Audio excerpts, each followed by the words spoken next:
그 월급에 잠이 와?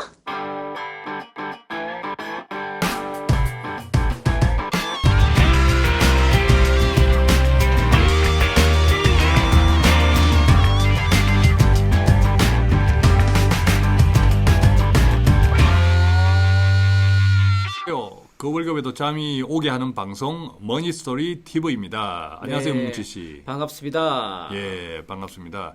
요즘 이게 행락철이죠, 그죠? 행락철입니다. 예, 행락철이라서 사람들 이동이 많아요.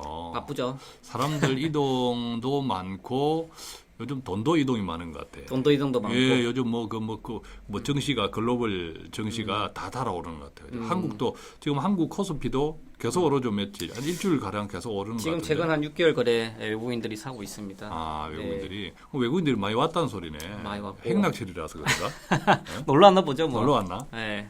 행락철이라서. 네. 그리고 또 이제 또 선거 기간이다 보니까 많이 바쁜 것 같아요, 공무원들. 또 많이 원래 또 바쁘시고. 선거 기간 동안에는 특히 여당 정부에서 어쩔 수 네. 없이 또 여러 가지 또 많이 또 이렇게 경기를 부양시키고 좋은 또 이게 이야기를 하려고 많이 애쓰잖아요. 그죠? 네, 그런 영향도 좀 있겠네. 그리고 좀 공무원들 중에서 특히나 요즘 많이 바쁘신 분들이 있으세요. 아, 국세청에 계신 분들이 그 많이 부분들도 바쁘신 것 같아요. 행락철에 어디 놀러 다닌다고 바빠요? 행락철에 놀러 다니는 건 아니고 네. 국가의 꽃간이 떨어지니까 아하. 돈 벌이 하려고 이제. 뭐 자꾸 이제 써야 될 때는 많고 네. 그 세수는 그렇게 썩 넉넉하게 전가되지 않고 네. 그렇죠. 예. 네. 그래서 오늘 그분들은 그럼 어디 벚꽃 구경도 못 가겠네. 그분도 가긴 가겠죠. 주말까지 일하시겠습니까? 공무원들. 근데 작년인가 그 세무공무원 쪽을 많이 몇백 명 늘렸다라는 보도가 진작에 있었죠. 그렇죠. 이제 우리가 한번 같이 그 이야기를 했던 것 같은데. 네. 그래도 바빠요? 바쁘죠. 어. 왜냐하면 오늘 그 말씀 나눌 주제가 그런 내용인데요. 이제 그 돈 가는 곳에 세금이 따라 붙어야 되는데 맞죠? 실질적으로 그에 대해서 그동안에 많이 좀 방치를 했었어요. 그리고 이제 요즘 이제 시점에 지하 경제 양성하려는 얘기가 나오면서 이제 그동안 음지에서 놀았던 그런 자금 출처에 대해서 이제 구세청이 본격적으로 이제 파고들고 조사를 해보겠다. 근데 이건 네, 자금 이런 얘기가 출처 나오고 이런 있습니다. 것이 오늘 네. 이야기를 하려고 하는 겁니까? 네네네. 근데 이게 자금 출처가 네. 우리 그 월급에 잠이 오나라는 우리 머니토리 TV 청취자들한테 이게 해당이 되는 내용입니까 이게? 아유, 해당이 되죠. 그런가요? 이게 그 많은 자금 출처 이렇게 얘기하면 예전에는 뭐 정치인들이라든지 자산가들, 그렇지. 그런 분들 아니면 또 비리에 연루되시는 분들, 그러니까 이제 꾸리한 사람들. 꾸리한 분들 청문회에서 맨날 하는 얘기가 뭐 자금 출처 조사 얘기가 있는데 그런 좀 선입관적인 부분이 좀 있으신 것 같으세요. 근데 그게 아니라 말 그대로 자금 출처에 대한 조사를 하는 거기 때문에 이 부분들은 누구나 다 해당이 되는 부분일 수도 있습니다. 그래서 오늘은 그런 부분에 대해서 좀 간략하게 말씀을 나누려고 하고 자금 있습니다. 출처를 해봐봐요. 뭐 월급밖에 더 있나? 자, 기사 내용을 한번 보실까요? 자, 누구에게나 일어날 수 있는 일이라고 네. 했네. 자금 출처를. 네, 여기, 그럼 네. 누구에게나 우리 청취자들한테도 일어난다는 소리인데 한번 자세히 볼까요? 네, 뭐 가명이시네요. 김겨울 씨는 여성분이신 것 같아요. 결혼 생각이 없는 화려한 싱글을 꿈꾸는 골드미스. 네. 본의 아니게 공부를 오래 하게 되어 사회생활을 시작한 지는 얼마 되지 않았다. 그녀는 좀 더 자유롭고 완벽한 싱글의 삶을 살아보고자 새로 집을 얻어 독립하기로 마음먹었다. 근데 돈이 없었다. 그래서 그녀 아버지는 뭐 분당에 괜찮은 아파트 4억을 그녀 명의로 사주었다. 이야, 부모 잘 만났네. 어쩌버려? 이게 보니까 가명이지만 32살이에요, 일단. 32살인데 네. 분당에 4억이야. 이야. 근데 얼마 전 세무서로부터 우리 아들은 이야기 안 들어야 돼. 자금 출처 해명자로 제출문 안내를 받았다. 예, 이게 지금 팩트예요. 팩트. 이게 자금 출처구나. 네. 그렇지. 32살 여성이 4억이라는 자기 명의로 뭔가를 가졌다. 누가 꼭 세무 공무원이 아닐지라도 물어볼 네. 것 같아. 야, 그 돈 어디서 났지? 하고 물어볼 것 같아. 네. 그죠? 예. 이럴 때 나오는 거예요. 즉 지금 그 나라에서 보는 거는 뭐냐면 돈이 다른 사람한테 무상으로 이전하는 것에 대해서는 정료로 봅니다. 네, 다 정료예요, 그게.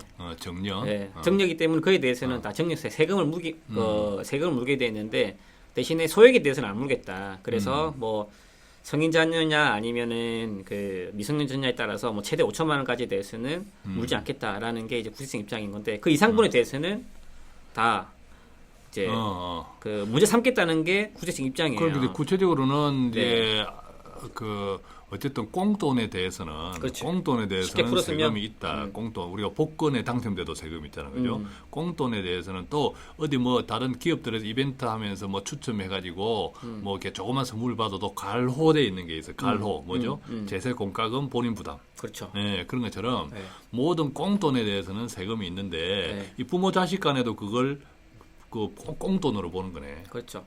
자, 이거죠. 내가 소득이 없어. 아까 말씀한 것처럼 그 아까 김겨울 씨 골드미스 가명 쓰신 분들은 소득이 없는데 집을 산 거죠. 즉 그러면 이게 문제가 되는 거죠. 구세 입장에서는. 그렇게 문제가 돼버리면 그 네. 김겨울 씨는 진짜 겨울이 되겠네.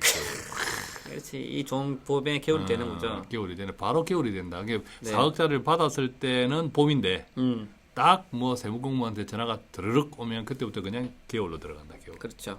구세청이 어떻게 하냐면 이제 전산화가 되어 있는 거죠. 그 개인별로 우리가 소득세를 신고하고 그러면 소득에 대한 부분이라든지 아니면 신용카드를 끌고면 신용카드에 대한 부분들 아니면 저축을 하면 저축할 때 우리가 이자를 그 세금을 내기 때문에 그런 부분들을 근저산 내역이라든지 이런 부분들을 국세청은 파악을 하고 있습니다. 요즘 뭐 웬만한 거래들은 다 파악이 돼 있다 그래요. 그죠? 네, 다 마음만 파악이 먹으면, 그렇죠. 단추만 누르면. 그렇죠. 그런 걸 다 알고 있는데 이 친구가 이제 자산을 취득했는데 그게 그 저희가 국세청이 파악하고 있는 정보 대비 과도하게 너무 많다. 그럴 경우에는 소명해라. 그렇지. 이렇게 되는 거죠. 어디서 났나? 그렇죠. 꽁돈이 어디서 났는지. 그렇지. 꽁돈이 어디서 났는지. 네, 이게 자금 출처입니다. 그런데 이건 누구나 생길 수 있는 거죠. 여기는 이제 4억이라고 했지만 그 이하도 해당이 되나요? 그래서 여기 이제 그런 출처에 대한 기준이 나와 있는데요. 그 일일이 다 조사하면 구세청 직원도 머리 빠지겠죠. 안 그래 바빠 죽겠는데. 그렇지. 그리고 서민들까지 그런 걸 다 조사할 필요는 없지 않습니까? 그리고 이제 막상 이제 어쨌든 틀어서 먼지 안 나는 사람이 어디 있어? 그래서 그 정려 추정 배제 기준 금액이라는 게 있습니다. 좀 말이 좀 어려운데요. 그래서 뭐 쉽게 풀었으면 얼마 이하분에 대해서는 내가 그냥 배제해 줄게, 신경 안 쓸게 이겁니다. 그래서 묻지도 따지도 않겠다. 그러네. 그렇죠. 이제 세대주냐 아니면 뭐 세대주가 아니냐에 따라 달라지는데 여기 보면 표를 좀 확대해 볼까요? 세대주 같은 경우는 이제 연령별로 또 차이가 있습니다. 30세 이상 같은 경우는 한 2억까지는 그 크게 우리가 문제 삼지 않겠다. 주택을 어떤 이렇게 주택을 살 때 2억까지. 30세는 2억, 이제 40세는 4억. 까지는 정려 추정을 배제하겠다. 즉 30세인 세대주가 한 2억짜리 집을 샀어. 근데 그 행여 그 사람이 그런 능력이 안 될지 모르지라도 국세청에서는 따지도 않겠다. 그 정려 추정을 이제 자금 출처에 대해서 소명 안 하고 요구하진 않겠다. 단 그렇게 요구하진 않겠지만 추후에 이게 정려라는 걸 알게 되면은 근데 이제 문제 그 정려세에 대해서 내긴 냅니다. 근데 그 전에 이제 기본적으로는 일단은 우리는 문제 삼지 않겠다. 정려에 대해서 자금 출처에 대해서 우리는 조사하지 않겠다는 게 기준 금액이에요. 그래서 30세는 2억, 40세는 4억 이렇게 나뉘는 거죠. 이걸 보니까 참 좀 깝깝하긴 하다. 반대로 이야기하면 30세 이상은 2억, 40세 이상은 4억까지는 문제를 삼지 않겠다. 그 돈이 어디서 났는지 라고 한다는 것은 30세 정도 되면 한 2억 정도는 벌 수 있어야 되고 40세 이상이 되면 한 4억 정도는 가지고 있어야 되네. 일단은 이제 기준을 그렇게 잡은 거고요. 여기서 나온 건 30세 이상 정도 되면 어느 정도 소득이 있을 수도 있고 그렇기 때문에 2억 정도는 그냥 자기들이 이제 일의 편의성을 위해서 문제 안 삼겠다는 의지지 세금을 안 매기겠다는 건 아니에요. 즉 자금 출처에 대해서 우리가 그 카트라인을 정할 때 그 기준에서 배제되는 거지. 근데 추후에 그게 정렬하고 의심이 되면 당연히 정렬세를 물을 수 있습니다. 그거에 대해서 이제 좀 오해를 하시면 안 되실 것 같으시고요. 그렇습니다. 그래서 이렇게 놓으면은 이제 사람들이 당황하죠. 당황을 하실 거고요. 여기 보면 채무 상한도 있다, 그죠? 채무 상한 돈을 갚는 것도 한도가 있네. 그렇죠. 30세 이상은 5천만 원. 30, 40대나 동일하게 5천만 원이신 거고 5천만 원까지는 묻지도 따지도 않겠는데 그 돈을 어디서 나서 돈을 갚았는지 묻지도 따지도 않겠다. 근데 그게 이제 돈이 그 한도를 넘어가면 어디서 났는지 소명해봐라 할 수 있다는 거지. 그렇죠. 세대주일 때는 아까 2억 4억이고요. 세대주가 아니면은 세대원일 경우에는 나누기 2, 절반입니다. 30세는 1억, 40세는 2억. 이런 부분들 조심할 필요가 좀 있습니다. 이게 이제 어떤 이 추정 묻지도 따지도 않는 금액을 넘어가면 네. 그 예를 들면 100사람이 넘었단 말이에요. 네. 100사람이 해당자다. 그러면 그 100사람한테 뭔가 다 자동으로 오게 돼 있나요? 네, 자동으로 자금 출처 소명을 하라는 자동으로. 네, 그 우편이 옵니다. 우편이 구세청에서. 딱 뭐가 돼 있네. 네, 우편이 옵니다. 야, 이거는 그러면 네. 그 신호위반하고 다르네. 보통 신호위반 하는 거는 앞에 차만 잡히잖아. 그렇죠. 다 잡히죠. 네, 앞에 차만 잡히고 앞에 차 교통경찰관하고 이게 흥정하고 있는 사이에 뒤에 차들은 다 신호위반에 가잖아. 그죠? 그리고 중요한 거는 여기서 소명할 수 있는 기회를 15일에서 한 달을 줘요. 그러면 기간이 생각보다 짧아요. 짧기 때문에 우리가 거기서 당황은 안 하려면 준비를 해놔야 됩니다. 그러면 우리가 이런 걸 대비해서 어떻게 준비를 해놔야 되냐면 여기 나와 있죠. 자기가 소득이 있다면 근로소득에 대한 것들, 그다음 사업소득에 대한 것들, 그다음에 상속 증여 받은 게 있다면 그에 대한 증명들, 그리고 빚을 냈으면 부채 증명서라든지 월세 받으면 임대차 계약서라든지 그런 것들에 대해서 준비를 해놓을 필요가 있다 이거죠. 그러니까 어쨌든 그 돈이 이 돈이 어디서 나왔나, 내가 어디서 이 돈을 만들게 되었다, 어떻게 해서 이것들에 대한 이렇게 자료가 있으면 된다 이 말이다, 그죠? 그렇죠. 근데 이게 그 설명할 때 기간이 짧기 때문에 갑자기 준비하려면 안 돼요. 자, 그렇기 때문에 그 자산을 취득하기 전에 이미 이런 것들에 대해서 정비해놓고 그 다음에 취득하는 게 맞다 이거죠. 네. 자, 그래서 아까 여기 김겨울, 겨울씨 같은 경우는 좀 그런 부분들에서 소명을 못해서 아마 이분은 아마 1억 정도 세금 추징 당한 걸로 알고 있는데 그런 걸 좀 줄이려면 어떻게 하면 되냐면 대출을 받으면 되는 거죠. 부모님 받는 게 아니라 자금 출처를 이런 게 있다는 걸 미리 안다면 약 한 4억 정도 부동산이 가치가 있다면 한 2억 정도, 한 50% 정도는 담보대출을 받는 거죠. 그러면 그런 부분에 대해서는 일단 소명이 되는 거니까 이제 그 부분은 이제 배제가 될 수 있다는 소리인 거죠. 그러면 세금 자체도 좀 줄일 수도 있는 부분이 될 수도 있는 거고요. 예. 네. 그렇군요. 이게 이제 그렇게 보면 보통 이제 하나의 그 재테크의 하나의 방법으로 그렇죠. 조금 여유가 있는 사람들은 보통 이제 자녀들이 성장하면 사실은 성장할 때 뭐 교육비 우리가 교육비 하지만 그것은 의외로 푼돈이고 생활비 속에 현실적으로 생활비 속에 포함되어 있는 거고 나중에 이제 자녀가 지금 이 기사에 나오는 김겨울 가명 이 김겨울 씨나 이런 경우처럼 오히려 자녀가 커지면서 목돈이 더 필요한 경우도 있어. 그렇죠. 네. 그럴 때를 대비해서 미리 어렸을 때 어떤 일정 금액을 정려하고 이게 증여세가 없는 범위 내에서 그렇죠. 그것을 자녀 명의로 세금 없이 넘겨주고 그 자녀 명의의 그 돈을 아버지가 조금 후계련 역할을 하면서 그렇죠. 그 중간에 저희 방송이 끊겨서 다시 이제 녹음을 하다 보니까 중간 지금 이음새가 좀 매끄럽지 않는데요. 그 양해 바라며 꼰대 씨 계속 이어서 말씀하시죠. 방송이 끊겼지만 그럼에도 불구하고 이사서 하는 방송 모이스트 TV 이 방송을 듣는 청취자분들은 이런 자금 출처 이런 이야기 들으면 복장 터지는 분들도 좀 많을 것 같아요. 왜냐하면 요즘 같은 시대에 부모로부터 이런 소리 들을 정도의 매덕을 받을 수 있는 청춘이 많지 않아, 그죠? 많지 않은데 이런 이야기. 그래서 이렇게 반면에 이런 혜택을 누리는 사람들은 청년들은 부모 잘 만나서 진짜 부모한테 첫째 감사해야 되고 두 번째는 또 상대적인 박탈감을 느끼는 사람들도 많이 있기 때문에 사회를 위해서 더 기여를 해야 돼. 너무 거룩한 이야기인가 이거? 그리고 또 한편으로 보면 그렇게 지원을 안 해주시면 결혼을 못 해요. 안 하면 되죠. 그러니까 서울에서는 실질적으로 전세가가 평균이 3억이죠. 서울 수도권이. 그러면 그래서 지금 현재 그런 사유로 인해서 과도한 주거비 부담 때문에 결혼 시기가 좀 많이 늦어지고 있고, 그렇습니다. 근데 꼰대 입장에서 보면, 몰라, 그 돈 없어서 결혼 못한다, 사랑은 하는데 돈이 없어서 결혼 못한다는 것은 사실은 청춘의 핑계인 것 같아. 청춘의 핑계인 거죠. 네. 물론 이제 꼰대들이 이야기합니다. 아, 우리는 뭐 결혼할 때 진짜 한 칸짜리 월세에서부터 시작해서 뭐 네. 누누이 이런 이야기를 많이 하고 듣겠지만 네. 그럼에도 불구하고 꼰대 마음 변하면 옛날하고 좀 기준은 달라졌겠지만 진짜 뜨거운 마음만 있으면 뜨거운 마음만 있으면 아, 결혼식도 안 하고 할 수 있잖아. 꼭 뭐 결혼식을 해야 돼요, 그죠? 네, 결혼식 안 해도 돼. 근데 우리 뭐 같이 산다 하면 되죠, 뭐 쿨하게. 네. 예, 그리고 살림살이 장만 안 해도 돼. 그냥 네. 소뚜껑 하나, 그죠? 네. 요즘 뭐 그것도 필요 없어. 옛날에 우리 때는 컵 라면도 없었지만 요즘 컵 라면도 있잖아요, 그죠?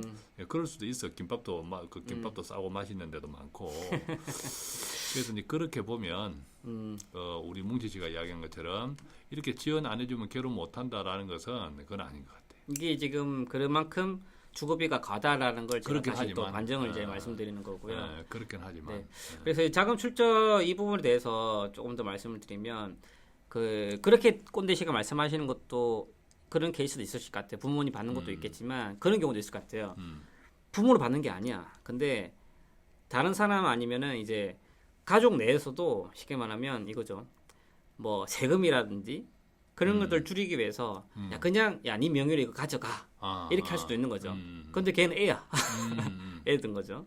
그럴 경우에도 이제 문제가 될 수 있다는 소리죠. 국세청에서는 민증별로 사람별로 그런 자산을 파악할 수 있는 전산화가 다 되어 있습니다. 그거 대비 상대적으로 취득하는 자산이 과하다 싶으면 조사가 나오게 되어 있습니다. 그런 부분들은 좀 알고 계시다면 좀 미리 과다한 세금에 대해서 우리 추징당하는 일에 대해서 예방할 수 있지 않을까 이렇게. 야, 이런 것을 생각이 우리가 됩니다. 이렇게 이런 네. 이야기를 나눠보면 참 대단하다는 생각이 드는 게 대기업들. 네.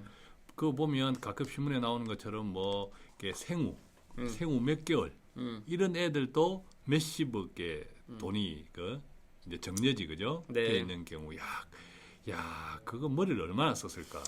참 머리를 얼마나 썼을까? 야 대단하다는 생각이 드네요. 우리는 지금 꼴랑 매듭 가지고 뭐 이렇게 진짜 신중하게 방송을 하고 있는데 야 그러니까 우리는 그렇게 신중 안 해도 돼요. 너무 이제 꼰대 시각 그 꼰대 시각에서 보지 않을까. 저는 그냥 막 해도 될 것 같아 이제. 그런 건 너무 우리 구현하지 말고. 예. 그렇지 우리가 자 틀어서 먼지 안 나는 사람들이 없다 하는 관점에서는 탈세인데 이게 자 그럼에도 불구하고 우리가 아까 그 자동차 운전할 때 신호 위반 네. 것처럼 또 우리가 서민들 입장에서는 그닥 뭐 이런 거 자금 출처 당연히 봤으면 좋겠다. 그죠? 자금 출처 국세청에서 자금 출처 증빙 자료 자금 출처 내라. 이렇게 당연만 봐도 좋겠다는 사람이 사실 꽉 찼잖아요. 그죠? 만약에 그런 기회가 오더라도 제가 말씀드린 거는 이런 걸 알고 있었다면 피할 수도 있겠지. 그렇지. 이런 거.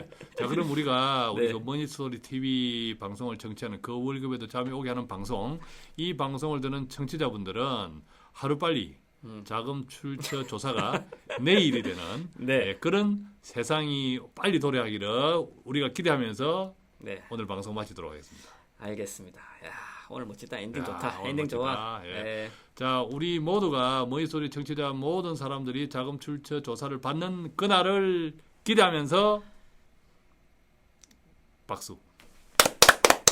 야, 이 말이 안 나와. 네. 꼰대 씨. 수고했습니다. 네, 수고 많으셨습니다. 수고했습니다. 네.